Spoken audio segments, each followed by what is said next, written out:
Perdoar, pajé branco. Fez o que achou melhor e não o condeno por isso. Logo, não há o que perdoar.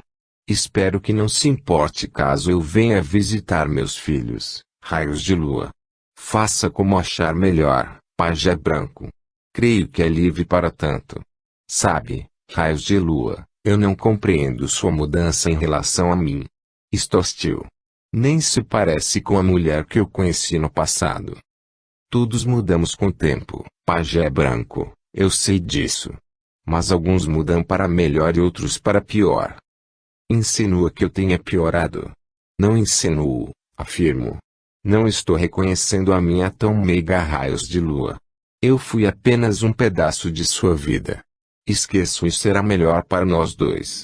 Outro dia eu volto para ver se melhorou seu humor, raios de lua. Adeus pajé Anhanguera. Parti num picar de olhos e fui ao encontro dos meus filhos. O primeiro que fui ver foi o que se chamava Luiz. Aproximei-me dele e me assustei com seu estado. Não se parecia com um homem de bem. A escuridão envolvia. Algo de ruim estava acontecendo com ele. Quando me encostei para ouvir o seu mental, alguém me advertiu: não interfira ou pagará caro pela intromissão. Quem é você, amigo? Não sou seu amigo. Mas eu sou seu amigo e isto é o que importa para mim. Porque o envolveram assim. Isto não interessa. O melhor que tem a fazer é ir-se daqui. Pois saiba que ele é meu filho e vou procurar saber o porquê deste envolvimento, amigo. Já disse que não sou seu amigo. O que há com você? Não gosta de ninguém? Não. Eu só gosto de mim mesmo. Pois está errado, amigo.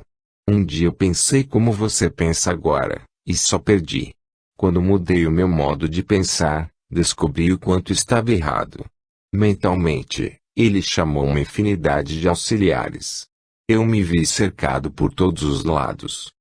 O que pretende fazer, amigo? Acaso acha que vai me intimidar? Se você não for embora, nós o atacaremos e eu o acorrentarei, intrometido. Duvido que faça isso, mas antes de tentar, por que não me diz o porquê dessa perseguição? Talvez possamos evitar uma luta inútil. Talvez você tenha medo da luta, intrometido. Puxei minhas duas espadas, uma era a que todos os guardiões do Templo Dourado usavam, a outra era a que ganhara do Cavaleiro do Mar, que eu puxei com a mão direita. Ao tirá-las, elas brilharam no quarto escuro. Ele recuou e eu encostei a longa espada em sua garganta. Mova-se de golo, ser das trevas. Você não teria coragem. Forcei um pouco mais a lâmina ao seu encontro, a luz da espada começou a queimá-lo. Duvida? Então mande os seus auxiliares se moverem. Vamos, homem, tente emitir o menor sinal. Sua espada está me machucando, afaste-a e conversaremos. Assim é melhor, amigo. Mas não vou guardá-la. Se tentar algo, com um só golpe eu o destruo. Não quero lutar com você, sua espada é muito poderosa. Isso é verdade, e também eu sou um guardião. Já combati muitos seres iguais a você em outros lugares. Não pense que sou um tolo. Agora, comece a contar o porquê da perseguição contra meu filho. Siga-me, guardião, e eu lhe mostrarei o porquê. Eu o segui até uma casa humilde. Ao entrar em seu interior, fiquei chocado com a miserabilidade do lugar. Vê esta mulher encarnada, guardião? Ela foi minha filha em outra encarnação. Nesta teve outros pais, mas eu sempre a protegi, até que seu filho a seduziu. Com boas palavras e muitas promessas, possuiu-a por um longo tempo. Eu fiz tudo o que me foi possível para impedir, mas não obtive sucesso. Eis o resultado: ela tem um casal de filhos que o seu filho não honrou como pai. Aguarde um pouco, amigo. Vou olhar um pouco sua filha e depois voltaremos a conversar. Eu liguei meu mental ao dela e busquei o seu passado milenar. Em pouco tempo, localizei o que me interessava. Você não foi muito clemente em sua última encarnação, meu amigo. Como sabe disso? Eu vi isto no mental adormecido de sua filha. Creio que temos muito o que fazer por aqui. O que tem a fazer é deixar que me vingue, guardião. Não é assim que sanamos um problema, meu amigo. Temos que buscar suas raízes no passado, para então podermos solucioná-lo. Você sabe quem foi meu filho? Isto não me interessa, mas quem foi ele? Vamos voltar até ele. Lá eu ensinarei como ver o passado de alguém através do seu mental. Fomos até meu filho Luiz e, após algumas tentativas, ele penetrou em seu mental. Eu também fiz o mesmo, mas em instantes eu já sabia de tudo, enquanto ele demorou um pouco mais. Quando voltou de sua imersão, indagou-me. O senhor sabia disso? Não, é a primeira vez que olho o mental adormecido de meu filho. Como explicar isso tudo? Olhe esse homem. Será que ainda não despertou após tantos séculos nas trevas? Você não pode viver eternamente de lembranças do passado. Como posso ajudá-lo, guardião? Mande seus auxiliares tirarem toda a irradiação pesada sobre meu filho, e depois corrigiremos um erro seu que os atrapalha até hoje. Em poucos instantes, Luiz voltou a ter sua aura limpa. Eu pude ver como respirava com mais facilidade. Vamos deixá-lo dormir, depois retirarei seu espírito do corpo e começaremos a reparar nossos erros. Quer dizer, meu erro, não. Nossos erros, meu amigo. Você errou no passado e eu no presente. Nós dois temos culpa por nossos filhos serem infelizes. Já era tarde quando Luiz dormiu. Eu iniciei a retirada do seu espírito do corpo. Após fazê-lo sem perturbar seu mental, eu o despertei. Luiz, lembra-se de mim? Sim, como poderia me esquecer do senhor? Por acaso eu morri? Não, apenas está fora do seu corpo. Olho na cama. Eu estou tendo um sonho então? Também não. Eu quero ajudá-lo, filho, por isto despertei em espírito durante o sono. Conhece este homem? Não, mas eu já o vi em meus pesadelos muitas vezes. Vive a me perseguir. Venha conosco e começará a entender o motivo de seus pesadelos. Eu o transportei até o casebre em que vivia Ana, sua antiga amante. Reconhece? Sim, mas está muito sofrida. Olha ali e me diga o que você vê. Duas crianças também sofridas. Não são apenas duas crianças sofridas. São dois filhos seus abandonados à própria sorte. Eu não tenho responsabilidade alguma por isso. Será que não? Por que se envolveu com ela? Era muito bonita, por isso eu me envolvi com ela. Você a amava? Sim, mas não podia me casar com ela. Por que não? Ela é de classe social muito baixa, e um nobre. Isto é motivo para deixá-la julgar da própria sorte. Eu não quis me envolver com ela quando nasceu o segundo filho e dei-lhe uma poupuda soma em dinheiro para que não mais me procurasse. Acaso não lhe ocorreu que estas duas crianças são seus filhos? Não percebo quanto está errado. O Senhor também nos abandonou. Como pode me acusar agora? Eu não os abandonei. Sara cuidou muito bem de vocês. Enquanto eu estive ao seu lado, eduquei-o muito bem. Você pode estudar e ter a melhor das vidas, graças à fortuna que deixei. Você pode ter razão quando diz que eu abandonei, mas já era um moço e podia seguir seu próprio caminho porque tinha meios materiais para tal fim. Mas, e quanto aos seus dois filhos ali naquela cama? Se você, apesar de tudo o que fiz ou deixei para você, ainda acha que não foi o suficiente, que dirão eles no futuro sobre você? No mínimo irão odiá-lo com tanta intensidade, que não terá paz nem daqui a 1000 anos. Reflita um pouco, filho. Será que não percebe o erro que está cometendo perante Deus, por abandonar ao tempo suas próprias sementes? Neste instante ele já estava totalmente abatido. Lágrimas corriam de seus olhos. O que posso fazer para reparar meu erro? Devo dar a eles mais algum dinheiro? Dinheiro não resgata uma infração às leis do Criador. Somente um ato de amor poderá reparar tal falha. Faço enquanto é tempo. O que devo fazer? Case-se com ela. Já é viúvo há muito tempo e nada o impede de contrair novo matrimônio. Mas, o que dirão meus amigos?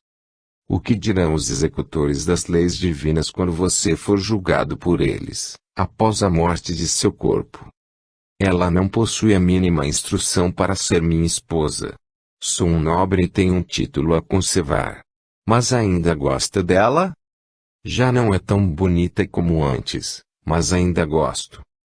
Pois a instrução ela poderá obter, e a beleza ela recuperará assim que tiver uma vida tranquila e se sentir amada e amparada. Será que ela ainda me aceitaria? Gostaria de falar com ela? Sim, mas como é possível se está dormindo? Vou tirar seu espírito do corpo e veremos o que acontece. Eu, lentamente, tirei seu espírito do corpo. Ela possuía uma luz muito forte, apesar do sofrimento por que passava.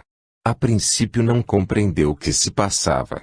Pouco a pouco, reconheceu Luiz e assustou-se com nossa presença. Não se assuste, Ana. Estamos aqui para ajudá-la. Luiz quer reparar o erro cometido no passado, e quer corrigi-lo agora. Como é possível? Eu não possuo título de nobreza nem sou rica para tornar isto possível. Não é nobre materialmente, mas espiritualmente é muito superior à maioria dos nobres titulados. Também não sei se ele me aceitaria como esposa. Vou mostrar-lhes algo que fará com que, ao despertarem, tenham seu amor multiplicado numa intensidade tal, que irão se procurar rapidamente. E usando o meu poder, levei-os ao período que me interessava. Mostrei-lhes uma encarnação passada em que se amaram muito, mas não puderam se unir por causa do pai dela. Mostrei como foram separados de forma violenta. Quando os despertei do transe espiritual, eles já se olhavam como dois apaixonados. Porque tudo isso, pai? Coisas que acontecem em uma encarnação, Luiz. Não deixe que novo drama inicie nesta encarnação. Mas como vou me lembrar de tudo isso ao despertar e tomar a iniciativa de nos casarmos? Não deixarei que esqueçam do que viram, e ainda o guiarei para que realize logo sua união com ela. Agora, vamos recolocá-la em seu corpo. Eu a recoloquei no corpo, e tendo adormecido um pouco seu mental, despertei-a. Ela acordou toda arrepiada e começou a chorar convulsivamente. Os filhos acordaram com seu choro. O que foi, mamãe? Por que chora tanto?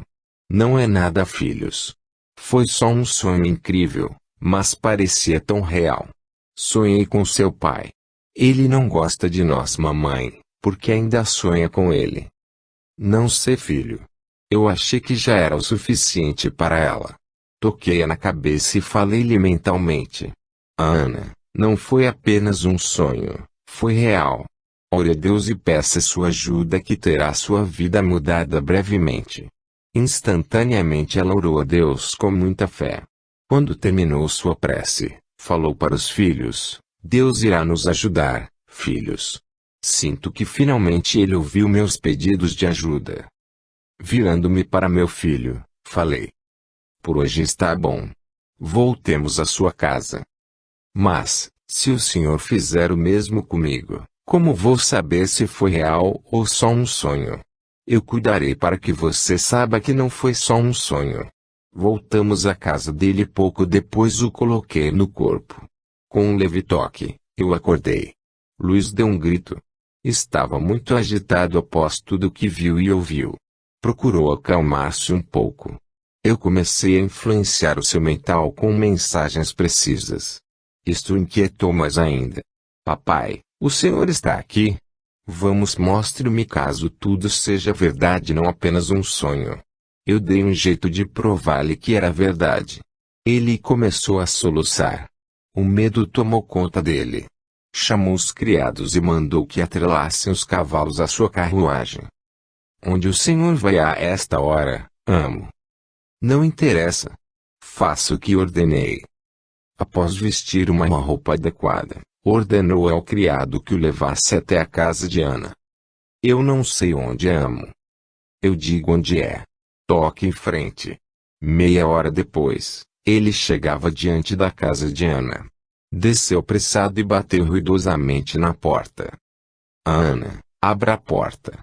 Sou eu, Luiz de Macedo. Ela abriu a porta devagar. Mesmo envolto na penumbra da noite, ele viu seus olhos brilhantes. Você estava chorando, Ana? Sim. Há pouco eu tive um sonho muito estranho. Como foi seu sonho?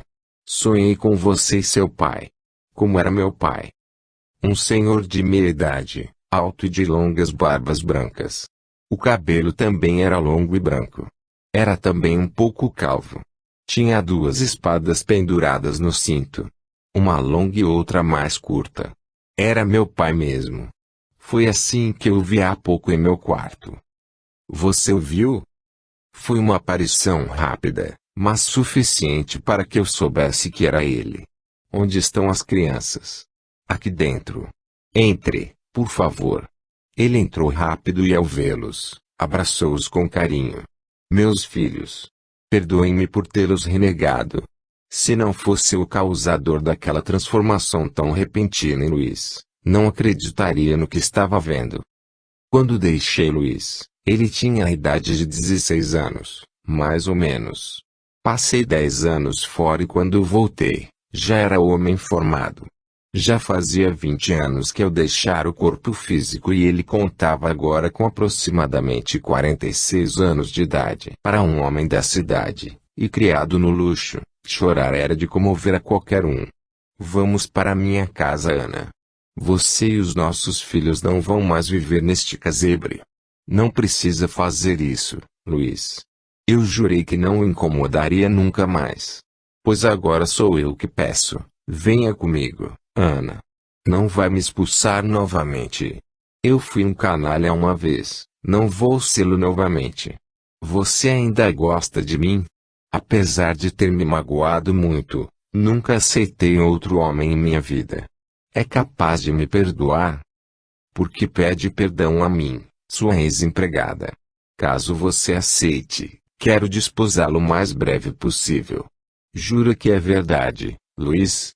Não está falando isso só para me iludir novamente. Juro por Deus Todo-Poderoso que é a mais pura verdade. Como irão aceitar nosso casamento? Sou uma mulher da plebe, e você um nobre com vários títulos. Tudo conseguido graças à minha riqueza. E em razão dela, todos se calarão, pois quem ousar falar-lhe algo irá se arrepender. Mas falaram às suas costas. Já falaram quando souberam que seus 2 filhos eram meus também. Então, que falem de como eu reparei um erro diante de Deus. Será que falaram isto? E o que importa o que venham a falar? O casamento não lhe agrada. Ela começou a chorar novamente. Ele a abraçou e eu vi lágrimas em seus olhos.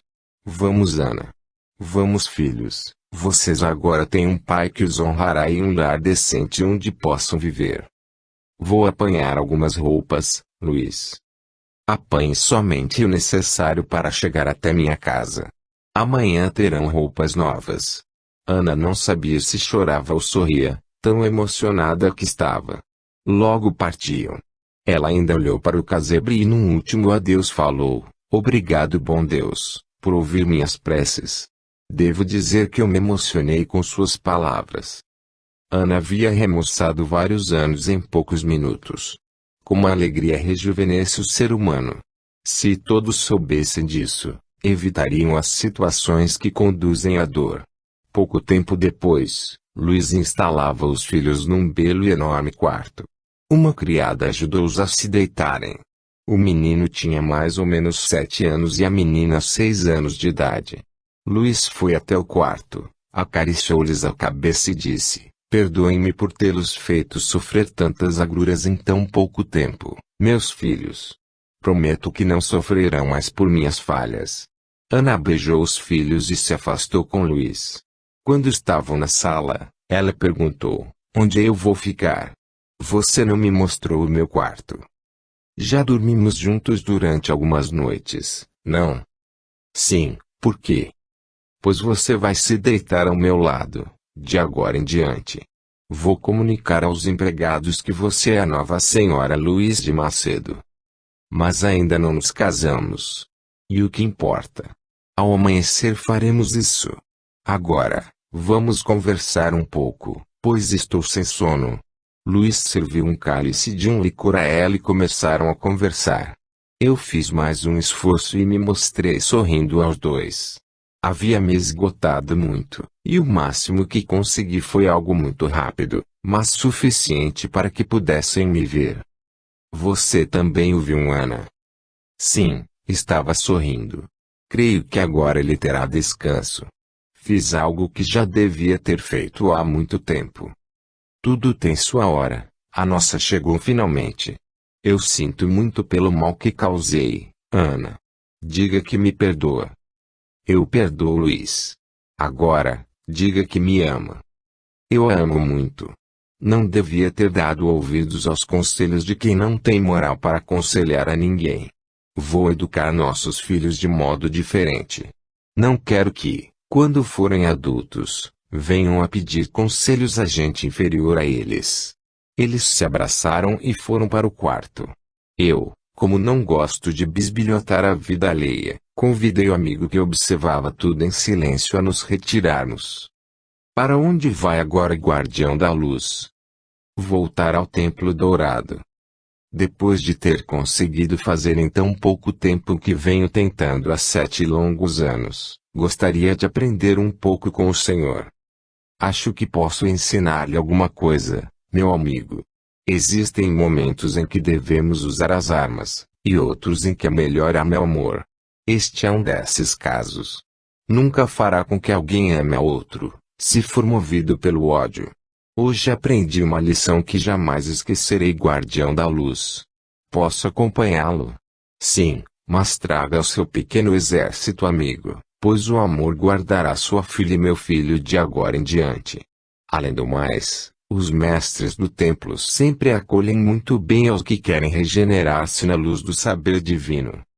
Como poderei pagar o que nos fez hoje? Lembrando-se da forma que agi com nossos filhos, e procurando agir da mesma forma com todos os semelhantes, porque todos são filhos do mesmo Pai, o Deus Todo-Poderoso, tão generoso para conosco, criações sua. Procurarei me inspirar no Senhor, guardião da luz. Chame-me de guardião Saed, meu amigo. Eu me chamo Ariel, guardião Saed. Foram todos conduzidos ao Templo Dourado. Com o tempo, viriam a se transformar em ótimos guardiões, pois já estavam cansados das trevas. Pedro e os velhos amigos. Eu procurei descansar um pouco. Estava um pouco cansado e me sentia-me pesado devido ao esforço despendido junto aos meus filhos, Luiz e Ana. Afinal, valer a pena. Eles seriam muito felizes casando-se, e eu evitara que viessem a se odiar mais tarde. Realmente, tudo tem sua hora. Mas só Deus sabe quando é a hora certa. Então intervém através de nós, seus humildes servos. Abençoados sejam todos os servos fiéis ao bom Deus. Ainda que não saibam, são sempre instrumentos dele. Absorvido por esses pensamentos, adormeci meu mental. Acordei pouco depois e vi uma chuva brilhante sobre mim. Penso que era ele, o Todo-Poderoso, me mandando um pouco de sua energia cósmica. Levantei e agradeci, comovido, sua generosidade. Como era bom saber que sempre que usamos a arma do amor em nossas lutas, ele nos abençoa pessoalmente. Foi pensando nisso que parti à procura do meu filho Pedro. Quando o encontrei, vi como estava abatido. Pareceu-me muito doente. Procurei a causa, e logo descobri. Ele era vítima de uma terrível magia negra. Procurei a origem e descobri que ele não tratava muito bem aos escravos de sua fazenda. Alguém devia ter se vingado do maltrato recebido. Nada havia mudado, cada um reagia com o que tinha à mão quando magoado ou ferido. Isso é comum a toda a humanidade. Usei dos meus conhecimentos e poderes e cortei a magia em pouco tempo. Agora vinha a parte mais difícil, transformar meu filho. Procurei descobrir a causa de seu comportamento. Por que tratava tão mal os escravos, quando eu havia pedido a todos que tratassem bem aos negros? Demorei uma semana para modificá-lo. Tive que tirá-lo do corpo durante o sono por 4 noites seguidas. Na quinta, ele já sabia que eu estava ao seu lado. Na sexta já modificava seu comportamento, e no sétimo dia deu liberdade a todos os negros para cultuarem os seus orixás, seus deuses africanos. Eu me dividia em muitos lugares, mas estava compensando. Logo, na grande fazenda de Pedro, havia alegria no rosto dos negros, todos louvavam a mudança ocorrida com seu amo. Um velho negro iniciado nos mistérios falou-lhes que o espírito do Cavaleiro da Estrela da Guia estava entre eles novamente. Sim, ele tinha o dom da vidência e eu me mostrei a ele. Os muito velhos ainda se recordavam de mim, e isso os deixou muito felizes. O cavaleiro voltou para nos ajudar, era o que diziam. Até recebi uma oferenda do velho iniciado. Era a sua forma de agradecer uma ajuda dos espíritos. Aceitei com alegria, pois para quem nada tinha, dar algo a um espírito amigo em sinal de gratidão, era a maior honraria. Abençoei-o pelo seu gesto e ele sorriu para mim ao me ver feliz. Não pude conter as lágrimas que insistiam em brotar dos meus olhos. Ele afastou-se reverentemente. Eu fiquei a observá-lo, e quando já estava distante, olhou para trás. Eu levantei minha mão direita e enviei a ele um facho de luz que o alcançou. Ainda que à distância, eu ouvi seu choro de alegria. Ajoelhei-me e orei a Deus por ter servos tão humildes e sofridos espalhados por todos os povos. Orei também pelos negros que um dia foram o motivo para que eu lutasse. Ainda não havia terminado minha oração, quando notei que não estava sozinho. Olhei para trás e os vi, todos ajoelhados também. Oravam em silêncio. A alegria de vê-los ao meu lado foi tão grande, que lágrimas caíam em profusão dos meus olhos. Eles também choravam. Abraçamo-nos ternamente. Quando conseguimos nos acalmar, todos queriam falar ao mesmo tempo. O meu velho amigo João de Mina foi o primeiro a se impor em meio ao vozerio. Eu saúdo seu retorno, Cavaleiro da Estrela da Guia. Fico muito feliz em vê-lo de volta para junto dos que tanto amam. Eu saúdo também meu amigo João de Mina. Que bom vê-los todos juntos. Ruth, como vai, minha princesa? Estou muito feliz em vê-lo, cavaleiro. Bem-vindo ao seu povo. Conversamos muito. Ali estavam os velhos babalaôs africanos que tanto haviam me ajudado quando no corpo carnal. Outros chegaram pouco depois. Havia centenas deles. Eu não mentiria se dissesse que vi chegarem os orixás do panteão africano. No Templo Dourado, eu estudara tudo sobre eles. Agora os vi aí, acredite-me, fui abençoado ali, no campo, por todos eles. Um orixá africano jamais esquece um benfeitor dos seus seguidores, por isso fui abençoado por todos. No tempo em que vivi na carne, só não fiz mais pelos negros porque mais eles não quiseram. E também me abençoaram por ter mudado o meu filho em tão pouco tempo. Eu prometi ali, no campo aberto, que cuidaria para que ele honrasse o juramento de proteger os negros escravos. Ouvimos o som dos tambores e fomos até onde estavam tocando. Ao chegar no local, vi o velho iniciado que me dera uma oferenda dirigindo o batuque para sua gente. Ele se parece muito com o senhor, meu amigo João de Mina. Fui eu que o iniciei no culto quando ainda era um menino, Cavaleiro da Estrela da Guia. Ele sabe honrar os orixás. Eu fiquei a observá-los por algum tempo, depois saí e fui até a casa grande. Vi meu filho sentado. Estava pensativo.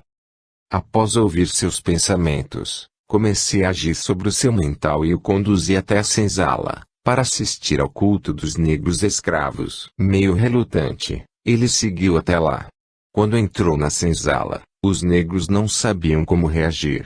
Transmiti ao velho iniciado uma mensagem e ele saudou meu filho com uma salva de palmas. Meio sem jeito, ele agradeceu. Foi convidado a sentar-se ao lado do sacerdote negro. Aceitou o convite e logo o batuque recomeçou. Como um dia eu fui, ele também foi saudado pelos orixás incorporados em seus filhos de fé. Ele se parece com você, pescador. Falou o velho João de Mina. Eu preparei quando ainda era um menino, meu amigo. Pena que eu tenha partido. Isto fez com que se esquecesse do que ensinei. Ele não se esqueceu, pescador. Apenas que, quando se viu sozinho, não soube como agir. Mas eu vejo sorrir agora. Creio que o passado adormecido está despertando. Alegria voltará a esta região, meu amigo.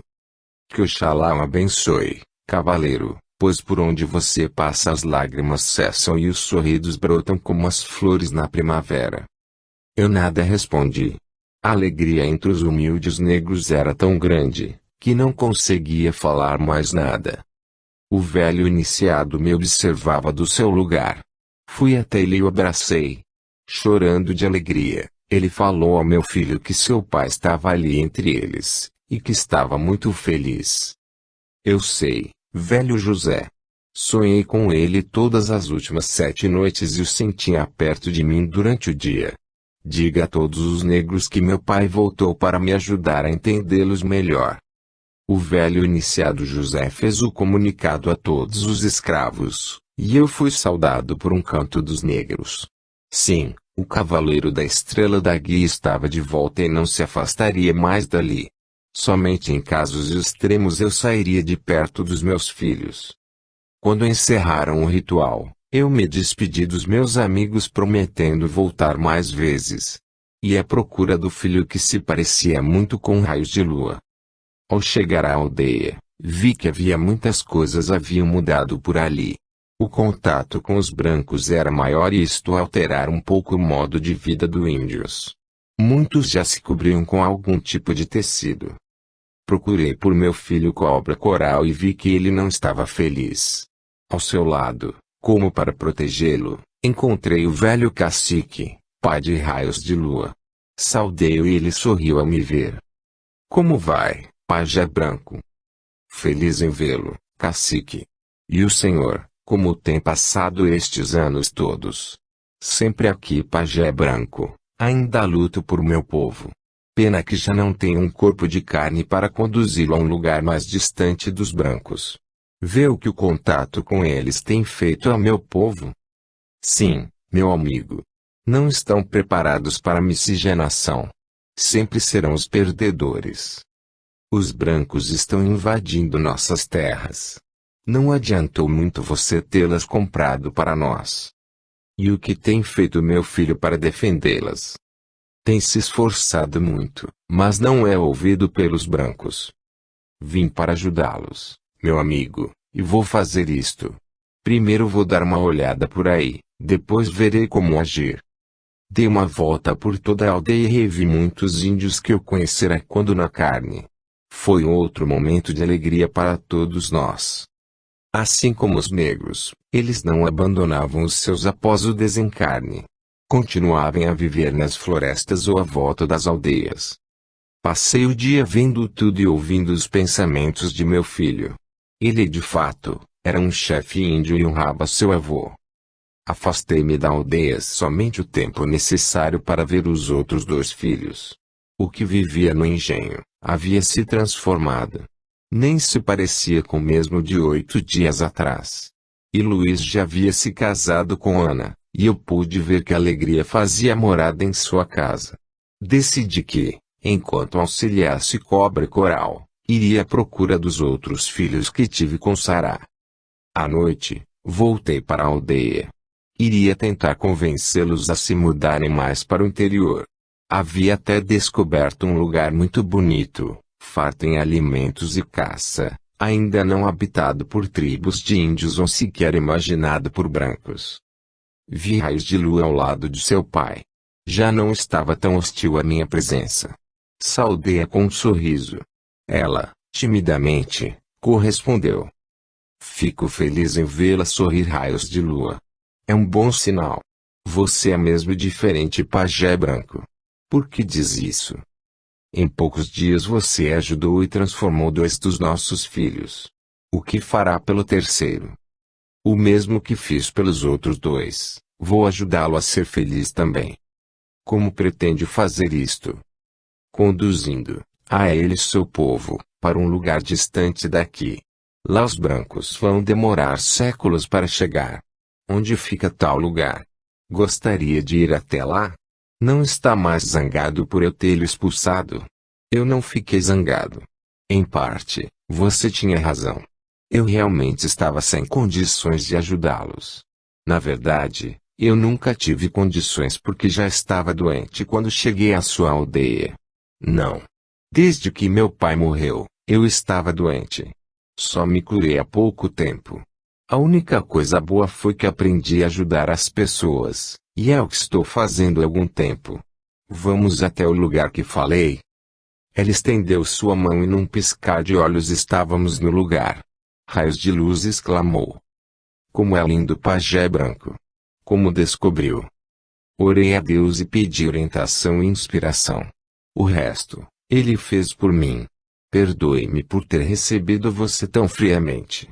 Acho que havia me esquecido do quanto você é bom. Posso abraçá-lo? Não me abrace, raios de lua. Deixe que eu faça isto primeiro. Tive vontade de abraçá-la assim que a vi outro dia. Eu a abracei fortemente. Como é bom rever e poder tocar em alguém que nos ama. Ficamos ali por um longo tempo. Tínhamos tanto a dizer um ao outro.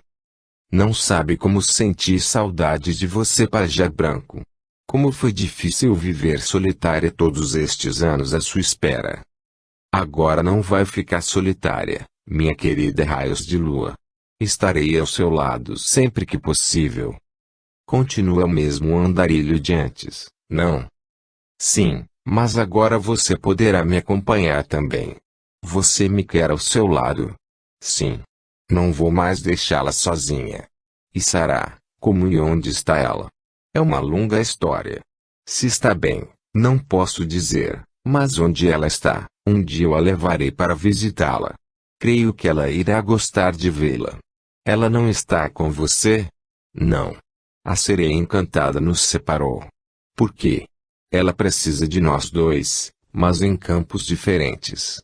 Vai ser uma longa separação. Só não estou completamente feliz por isso. Você a ama muito, não? Sim, eu amo assim como amo você. Não sei como fazer com tantas mulheres a dividir o meu coração. Tem outras também? Ainda não, mas terei que buscá-las se não quiser vê-las tristes. Você deve ter um coração muito grande, pajé branco, sabe deixar a todas felizes. Não está com ciúmes? Só por ter outras atrás de você? Sim. Só eu tenho um pajé branco. Porque teria ciúmes do pai dos meus filhos. Você também tem um grande coração. O amor em você é maior que tudo, raios de lua. Não sei se mereço ter o que tenho. Eu mereço o seu? Sim, e como você o merece. Então você também merece o meu amor, mas para mim é mais fácil, porque não tenho que dividi-lo com outros homens. Ele é todo seu. Para mim, isto é o que interessa. Vamos voltar para a aldeia. Está com pressa, pajé branco. Não, raios de lua. Amanhã à noite farei amanhã e a fazer esta noite. Acho que merecemos um pouco de descanso após tantos anos, não? Sim. Eu não deixaria partir agora por mais importante que fosse o assunto que você tivesse que resolver. De fato, acho que ela tinha razão, eu a amava também. Para alguém que é mesquinho ou egoísta é muito difícil entender como isto é possível, mas para alguém como eu, que há tanto tempo vivia em função dos meus semelhantes, e não estou me referindo somente à última encarnação, e sim aos milênios incontáveis, amor é o sentimento que predomina.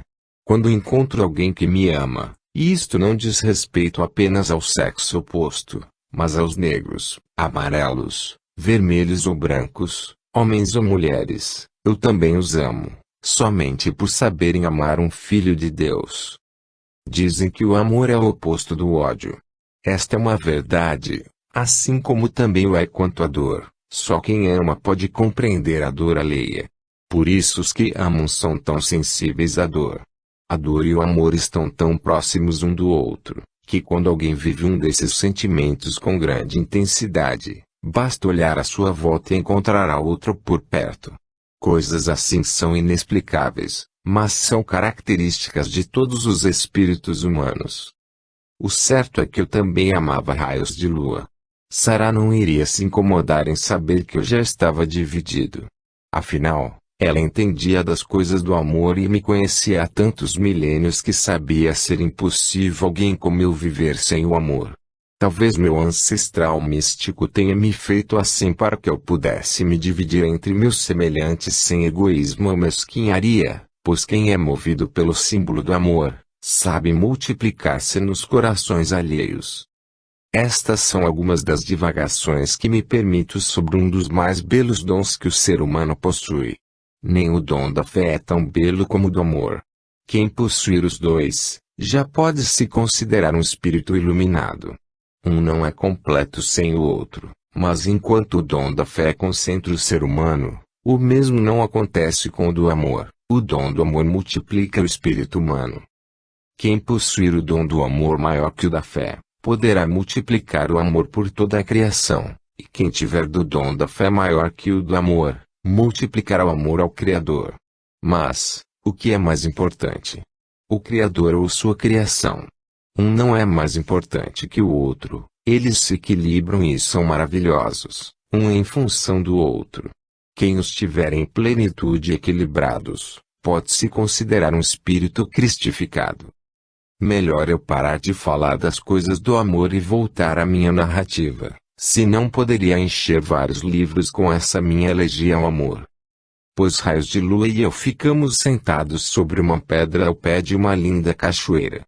O barulho da queda das águas, mais a beleza do lugar, tornavam aquele momento inesquecível. Pode parecer tolice dizer tal coisa, mas tão grande era nossa irradiação de amor à vida, à natureza e ao Criador, que o gênio ancestral místico das águas doces mostrou-se a nós, como era bela a visão do gênio das cachoeiras. Sua luz dourada ofuscaria o próprio pôr do sol, tal sua intensidade. Ficamos observando por um longo tempo e, creio eu, devíamos estar sendo observados desde que ali chegamos. Eu não conseguia distinguir as feições do seu rosto ou os contornos de seu corpo. O gênio da água doce era uma fonte de radiação luminosa. Seus raios luminosos, tal como os da sereia encantada, nos trespassava. E isto só nos fazia vibrar mais com seu amor. Sim, é isso mesmo. O gênio ancestral místico das águas doces vibra amor puro. Talvez seja porque a água doce, uma das formas elementares visíveis a todos, nos dê a vida, sacia nossa sede, irrigue o solo ressequido e faça brotar a semente depositada no solo. Quem é tocado pelo gênio ancestral místico da água doce, por mais que seja árido nas coisas do amor, vibra com seu poder amoroso e radiante. Se alguém é assim, árido, ela provoca uma transformação. Imaginem como nos sentimos diante dela. Eu olhei para raios de lua e não vi esposa amada, mas uma nova fonte de luz do amor. Sim, o amor vibrava com todo o seu esplendor em raios de lua e a tornava parecida com um coração irradiante, que é o símbolo do amor. Não nego que fiquei extasiado com tal visão. Tão grande era a emoção, que eu chorava. Sim, isso me aconteceu ali, diante do gênio guardião da cachoeira. Raios de lua também estava emocionada, pois eu via caírem dos seus olhos luminosos, gotículas luminosas. Suas lágrimas eram pingos dourados. Meu Deus! Não saberei descrever com palavras o que sentíamos naquele momento em que nos encontramos com a guardiã do amor. Certos sentimentos não podem ser descritos, apenas vividos. É algo que não podemos dizer. Emoções muito fortes não podem ser transmitidas com toda a sua intensidade, por mais que nos esforcemos em descrevê-las. Espero que entenda o que digo. Se o Criador tem um coração amoroso, e creio nisso com toda a minha fé, o gênio ancestral místico da água doce, que tem seu ponto de força localizado nas cachoeiras, este coração. Eu não percebia naquele momento, mas estávamos diante do símbolo vivo que eu via em minha regressão ao passado milenar. Ainda estava sob a influência do símbolo da água. Já havia estado diante do gênio ancestral místico guardião das águas salgadas, a minha sereia encantada. Agora me via frente diante do símbolo vivo do amor. Eu não me dava conta naquela época, mas o divino Criador estava me conduzindo novamente aos meus ancestrais místicos, que eu já vira sob a forma de símbolos. Agora eu vi os símbolos vivos. Já vira o da criação, agora estava diante do amor. Como é generoso o Criador para com aqueles que vivem com Ele e por Ele. Um instante como aquele superava em emoção milênios de dor. Esta é a recompensa que tanto procuramos e que poucos conseguem encontrar. Não podemos ver ou sentir o Criador em seu todo, mas podemos vê-lo e senti-lo em suas múltiplas manifestações. Se nos defrontássemos ante Ele, voltaríamos a ser apenas mais uma centelha luminosa e teríamos o nosso mental absorvido pelo todo. E acreditem, é muito melhor o todo viver em nós, e nós vivermos pelo todo, que sermos absorvidos por Ele. Tudo isso eu sei hoje porque, diante do esplendor do gênio ancestral místico das águas doces, o coração amoroso, eu não pensava. Havia sido envolvido por sua irradiação amorosa e ouvir sua voz melodiosa que nos transmitia suas ordens. Como era linda aquela voz! A mais bela música não se compara à melodia que o símbolo vivo do amor, o coração radiante, nos faz ouvir ao falar em nossos corações. É a mais bela canção de amor. Diria até que o amor é uma canção encantada por obra e graça do Criador. O gênio nos transmitiu todas as suas ordens e nós ouvimos tudo com atenção. Depois, no centro de seu peito, surgiu um coração azulado. Era o mais belo azul que eu já vira em toda a minha vida. O coração irradiou sua luz em nossa direção. Ficamos envolvidos por ela durante algum tempo. O seguir, o gênio foi desaparecendo. Quando sumiu por completo, nós brilhávamos tanto, que não nos víamos.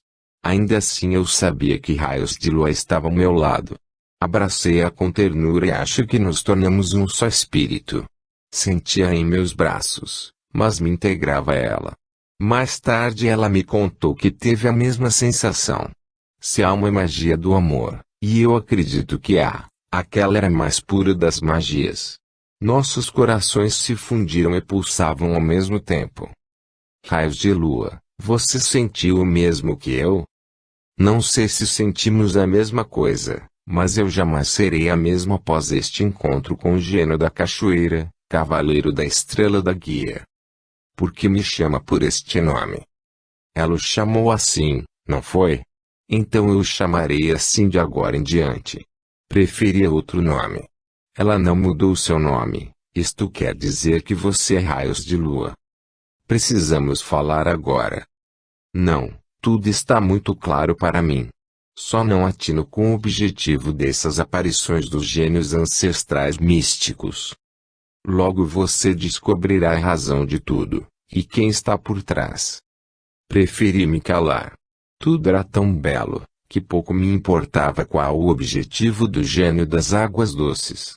Para os negros escravos, ela era Mãe Oxum, o orixá dos rios.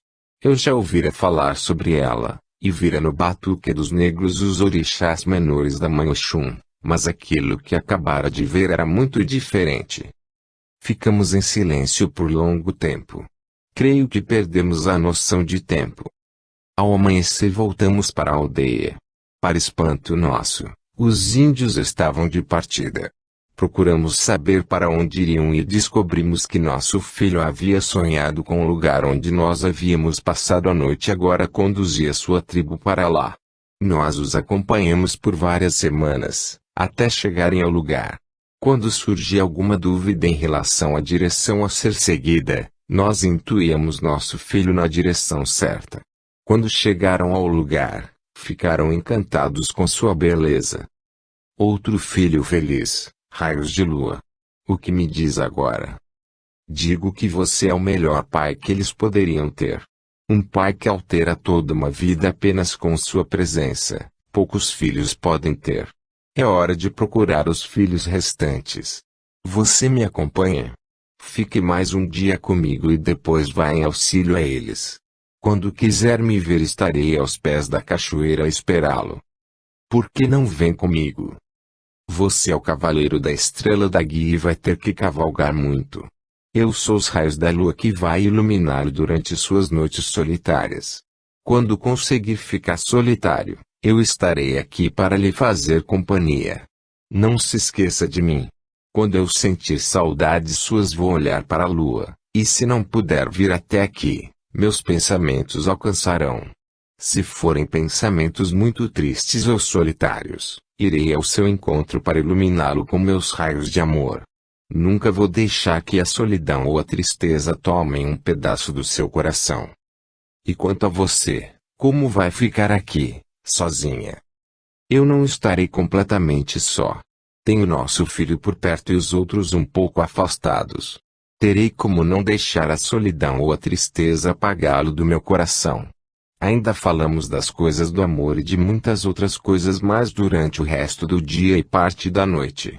Ao amanhecer, tão radiante como o sol, eu partia rumo ao encontro dos meus outros 4 filhos. Deixei raios de lua com um sorriso no rosto. Foi difícil a separação, mas não tão dolorosa quanto a de Sarah, a pastora. Em pouco tempo visitei meus filhos restantes e fiz o que pude por eles. Não os esqueci, e de vez em quando visitava todos para ver como iam se conduzindo. Devo dizer que em certos momentos me deram muitas preocupações, mas todas solucionáveis. Alguém me chamava mentalmente há dias, mas antes de visitá-la passei no abrigo do Templo Dourado onde tinha deixado seu pai Ahmed e sua mãe Sheila. Ao vê-los em franca recuperação, pedi licença aos amigos que os ajudavam e os conduzia ao encontro da filha. Sheila já não blasfemava ou dizia palavras chulas. Haviam mostrado a ela o significado das leis que nos regem no karma. Isso a modificou profundamente. Não sentia amor algum por Ahmed, mas já não o odiava. Além do mais, sentia muita vontade de rever a filha Soraya. Quando me certifiquei da melhora dos dois, fui até Soraya.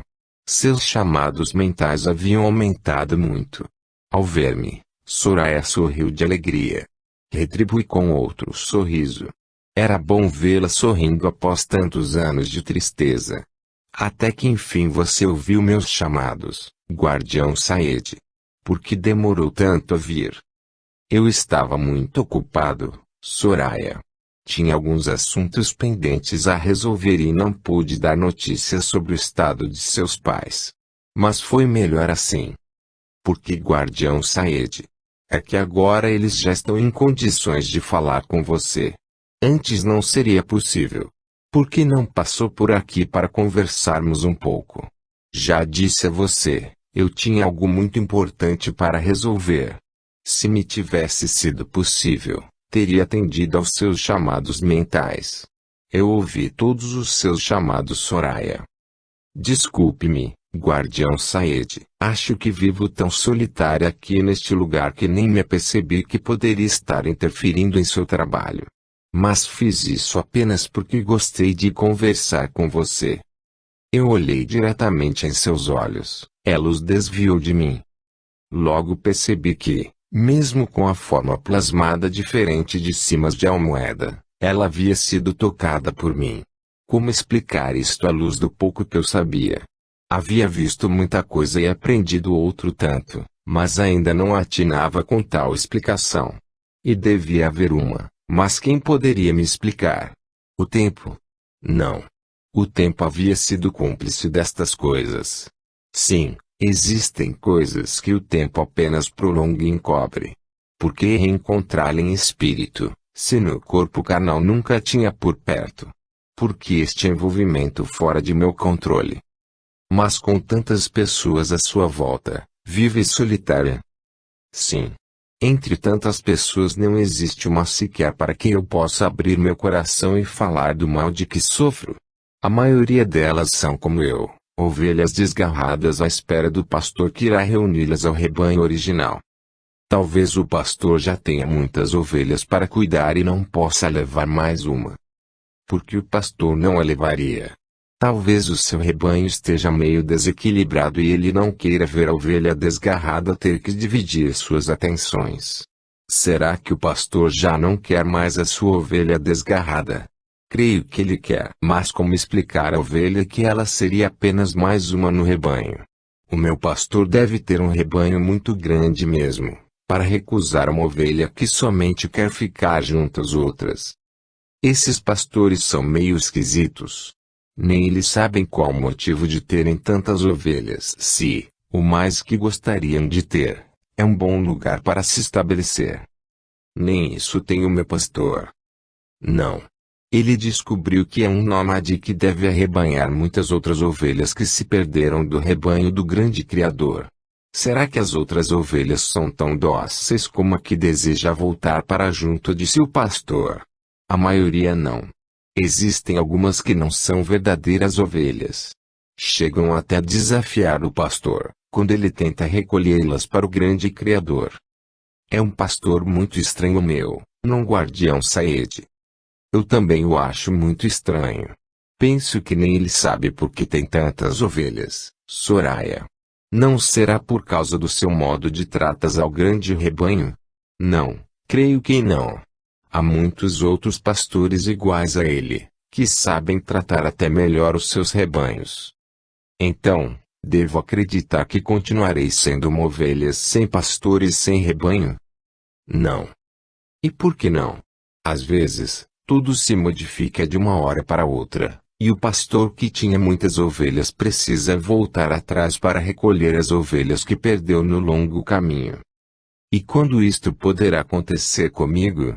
Talvez seja breve, mas também poderá demorar um pouco. Quem poderia dizer-me quando isto acontecerá? Só um grande Criador. Ele tem resposta para todas as indagações. Você poderia me conduzir até ele? Não, mas posso trazê-lo até você, caso o queira realmente. E a coisa que mais anseio. Tê-lo comigo acalmaria os temores desta ovelha desgarrada do rebanho do meu pastor. Talvez a ovelha não seja realmente uma ovelha desgarrada. Então, como explicar a saudade que ela sente do rebanho que já vai longe? Talvez a ovelha já esteja preparada para ser uma pastora e não saiba. Como ser uma pastora se a ovelha ainda quer e precisa ser conduzida até o pastor? Talvez como ovelha ela não possa alcançar o pastor. Quem sabe se, vendo-a como pastora, ele não sinta uma vontade enorme de ajudá-la. E o que a ovelha precisa fazer para tornar-se uma pastora? Começar a formar seu próprio rebanho, alimentando-o com o mais puro dos amores. E como conseguir este amor tão puro? Não olhando o passado como um castigo divino ou algo por que se envergonhar, mas sim como uma lição de vida que serviu para aprender o que não deve fazer com a dádiva de ter uma das mais belas peles dentre os cordeiros. Mas como esquecer ou entender um passado tão sujo, que até hoje me cobre um preço muito alto? Começando por perdoar aos que a conduziram pela trilha que afastou do rebanho. Quem me ajudará a conseguir isso? O pastor que teve sua caminhada rumo a ele bloqueada porque precisava voltar, recolher as ovelhas desgarradas e transformá-las em pastoras. Será que após fazer isto eu terei condições de me tornar uma pastora de verdade? Não. Primeiro terá que perdoar a si própria também, porque o perdão somente é verdadeiro quando envolve todos os integrantes de uma mesma tragédia. Devemos ser nobres e generosos no perdão, assim como fomos pequenos e mesquinhos no erro que agora clama por perdão. Como a ovelha poderá encarar os erros que cometeu durante a caminhada pela trilha que seguiu, forçada ou não? Buscando em seu interior forças para voltar e recolher, no caminho, os filhotes que não quis criar e que outros tiveram que fazê-lo no seu lugar. A ordem era para que ela voltasse ao rebanho com algumas crias suas, e não foi isto que ela fez. Como encontrar estas crias, se nem a ovelha sabe onde as deixou? Pedindo auxílio ao pastor que voltou para recolhê-la e integrá-la ao rebanho do grande Criador. Será que ele não sentirá nojo de sua ovelha, quando souber o que ela fez com suas crias? Esse é um risco que a ovelha precisa correr. Se teve coragem para ocultar suas crias, deve agora ter coragem para procurá-las e mostrá-las ao pastor. Ele só saberá se sentirá nojo de sua ovelha ou não, após conhecer quantas crias sua ovelha pôs a perder. Esta ovelha está preparada para tentá-la.